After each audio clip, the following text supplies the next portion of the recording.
Welcome to one India Telugu. నేను సిరిచందన. చెత్త batting కారణంగానే చిత్తుగా ఓడిపోయామని బెంగళూరు కెప్టెన్ విరాట్ కోహ్లీ వ్యాఖ్యానించాడు. తాము దారుణంగా ఆడామని వాపోయాడు. అత్యల్ప స్కోరు నమోదు చేయడాన్ని ఖండించాడు. ఆదివారం కోల్కతా నైట్ రైడర్స్ తో జరిగిన మ్యాచ్ లో బెంగళూరు 49 పరుగులకి కుప్పకూలి 82 పరుగులతో పరాజయం పాలైంది. ఘోరంగా ఓడిపోవడంపై వ్యాఖ్యానించడానికి మాటలు కూడా రావడం లేదని మ్యాచ్ ముగిసిన తర్వాత కోహ్లీ అన్నాడు. చాలా వరస్ట్ గా బ్యాటింగ్ చేశాం. ఇది చాలా బాధించింది. లక్ష్యాన్ని ఛేదించగలమని అనుకున్నాం, కానీ నిర్లక్ష్యపు బ్యాటింగ్ కొంప ముంచింది. ఈ సమయంలో ఇంతకు మించి చెప్పలేను. ఘోరంగా ఓడిపోయాం. ఇది ఆమోదయోగ్యం కాదు. ఈ ఓటమిని త్వరగా మర్చిపోయి మళ్లీ పుంజుకోవాలని భావిస్తున్నాం. మాది ఇప్పటికీ అత్యుత్తమ జట్టే. గత మ్యాచ్ లో 200కు పైచులకు పరుగులు సాధించాం. ఈ ఓటమితో ప్రతి ఒక్కరూ రియలైజ్ అవుతారని అనుకుంటున్నాను.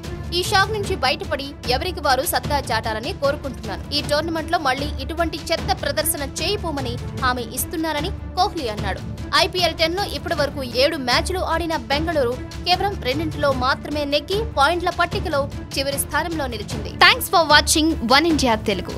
For more details please subscribe one India Telugu. Don't forget, share and like. Thank you.